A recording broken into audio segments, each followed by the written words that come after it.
we are going to learn about the second chapter, that is cell, the basic unit of life. So in previous class what I explained? I explained about cell contain a nucleus, and we already did so many activities. Onion peel cell, human cheek cell, am I right? And at the center of the cell there is a nucleus, and by using different stains we can clearly observe these structures. And different scientists, who are they? Robert Hooke, he only discovered what is the cell is a little room. Understood? And the next, Anthony von Leeuwenhoek, what he said? He's not a scientist, he's a merchant, and he said that what he said? Some animal molecules are moving in water. He named as animal molecules, and he observed bacteria, yeast, and then protozoa.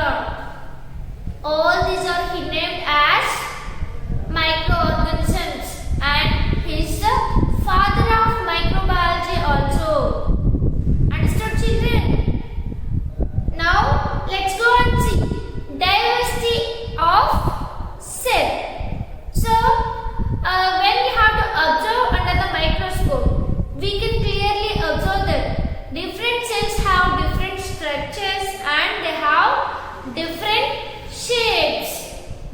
Am I right? But here, now let's go and see. Some cells have some organisms. I already said that yesterday. Cell is the basic unit of life, and it's a structural and functional unit of life. Why did we say like that? A living body is made up of a single cell, and all the cells, they have to participate in different functions. Some cells can participate in respiration process, some are excretion process, some are helpful for reproduction. How can you say like that? When a cell can divide into number of cells. So I'll explain once again. Cell.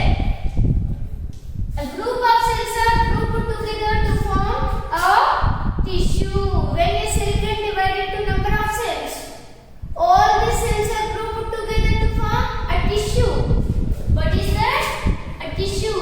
All these tissues are grouped together to form an organ. What is an organ? Eye is an organ, ears are an organ, and lungs, liver, heart, kidneys, hands, legs, all these are the organs of our body. They have to participate in different functions. So what are the functions are going on there? Lungs plays a major role for respiration, kidneys major role for excretion, and heart plays a major role for pumping of the blood. So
species and they are made up of a single cell. So that only these organisms we call as unicellular organisms. And the next one is, if you go and see the structure of this bone structure. Do you know bones? Our body is made up of a bone skeleton. Skeleton is there now. So all these bones are arranged just like a frame-like structure. That is called skeleton. And it is covered by a fleshy part, that is the muscle. Now we'll go and see the bone cell. It's become very hard in nature. Do you know? Bones, they have become hard in nature. So all these bone structures are made up of calcium phosphate and calcium phosphate, calcium carbonate. So that only the bones become hard in nature. Understood, children? When you have to broke these bones, then you have to observe the cell structure. This is the structure of the bone. And the next one is the fleshy part of the body. What is the fleshy part? Muscle. Okay, here you have to see that 3 different types of muscles are there. Now just I draw the structure of smooth muscle. This is the smooth muscle. And some are striated muscles like this. Clear or not? These are of different types. And the next one is nerve cell. Do you know nervous system? Neurons. They only can send the information from the brain to the different parts of the organs. Understood, children? For example, if you did not see hot objects, suddenly you touch that object, you can feel burning sensation. Am I right or not? You can feel pain. How can you feel? Your brain can send the information to the hand with the help of these nerves. Understood, children? The brain can send the information to these nerves. So this is the structure of the nerve cell. Understood? Clear or not? So here different cells are different in nature. Understood, children? And the next one is blood. Blood also is there now. Where is the blood?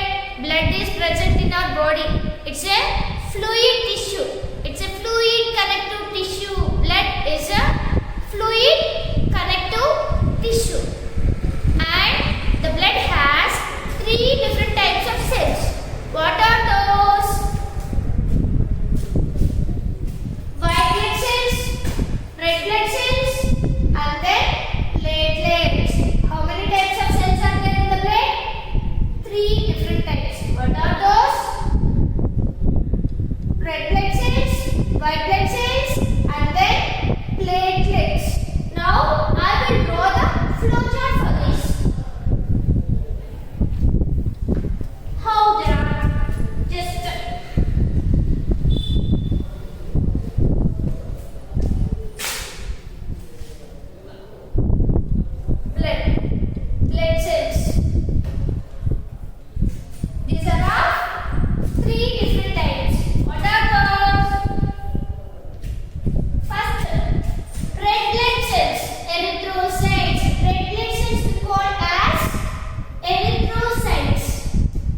basophils, eosinophils, and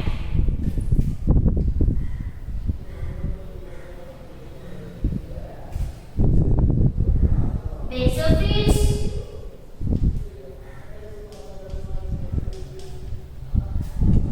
neutrophils, eosinophils.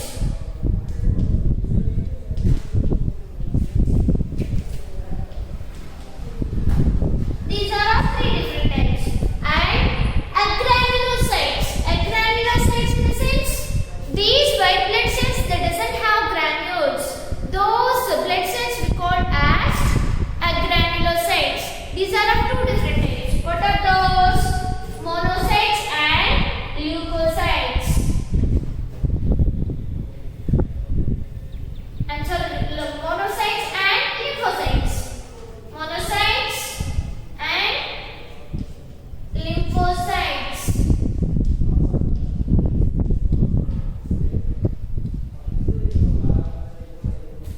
Understood, children? This is the flow chart of blood cells. Actually, blood is present in our body. What is the nature of the blood? It's a fluid connective tissue. The blood can circulate to all parts of the body. It can supply nutrients and oxygen to the body. Then only we are in live condition. If the blood cannot supply either oxygen or nutrients, if it cannot supply oxygen, the cell cannot receive the oxygen, it cannot participate in respiration process.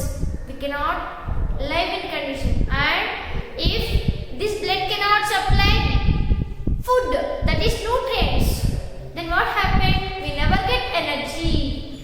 Understood, children? Clear? This is about the blood cells. Three different types of blood cells are there. What are those?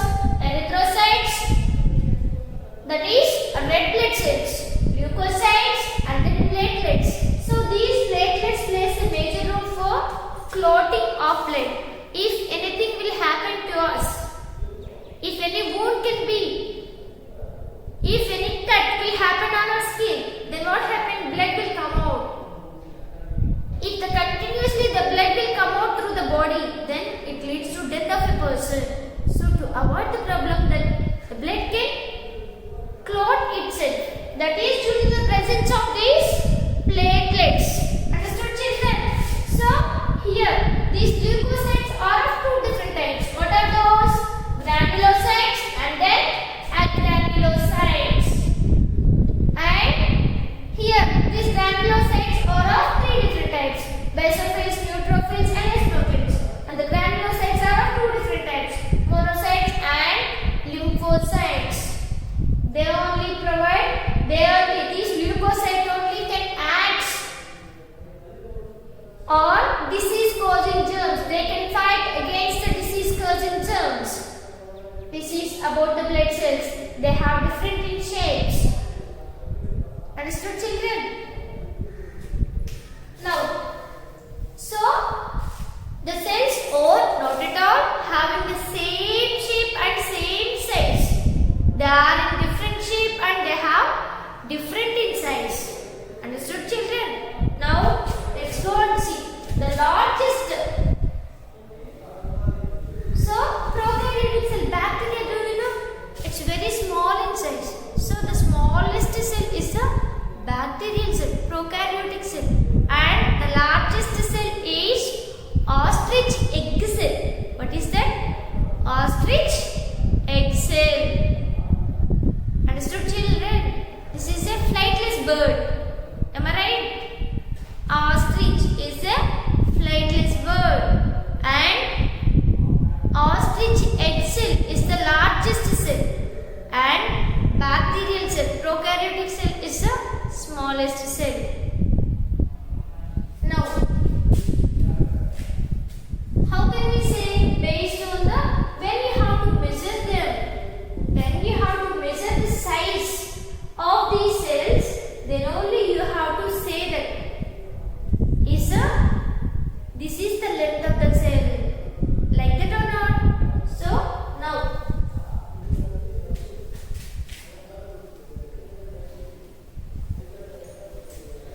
here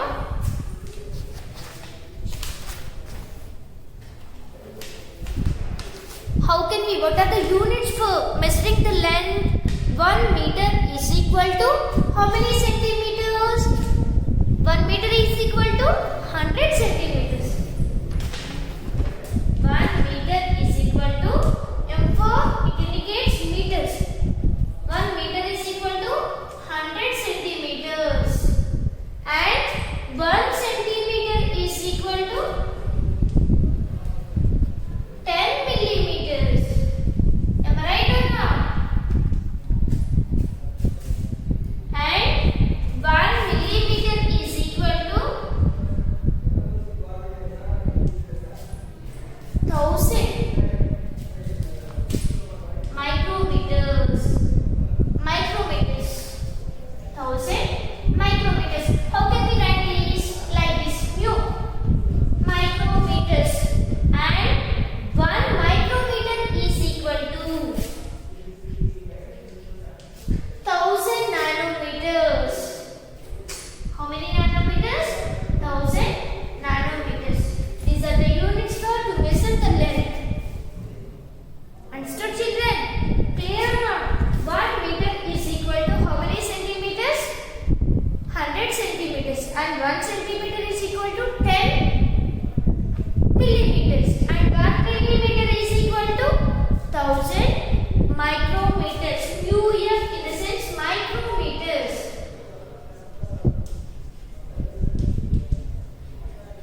And the next one is 1 micrometer is equal to 1000 nanometers.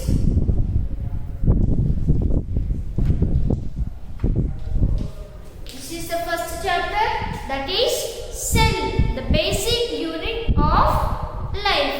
So, what I explained, Anna, what we learned from this first chapter? What is a cell? Cell is a basic unit of life. If we compare with the living body and with the non-living body, the living body is having different organelles, but the non-living bodies, they have a empty space. Clear? And the nucleus, who discovered the nucleus? Robert Brown.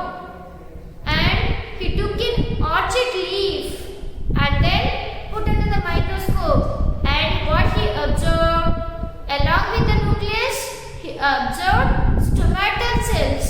These are helpful for exchange of gases.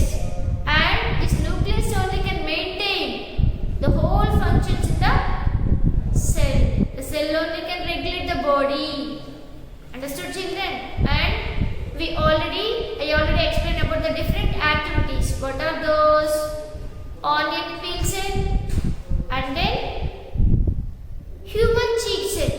Here, without a stain also we did 2 experiments. And with the stain, what are the stains we are going to use here? Methylene blue and safranin. So, what is the use of this methylene blue and safranin?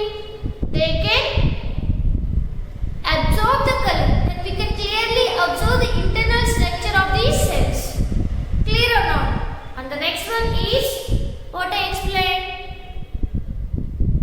Diversity of cell. So we already know that cell is the basic unit of life. And the cell only helps to. It's a structural and functional unit of life. So the body is made up of a single cell and all the functions are maintained by the cell.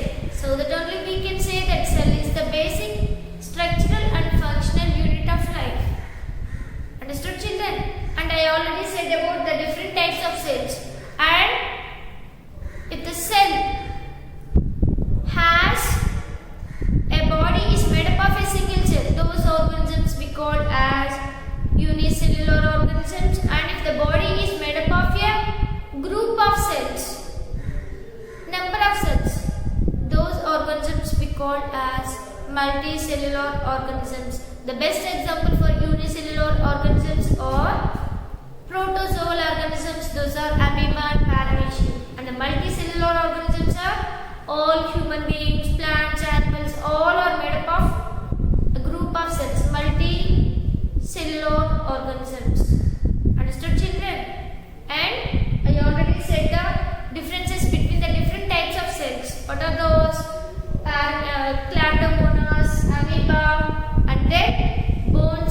muscle cell, blood cells, all the cells, they doesn't have the same structure.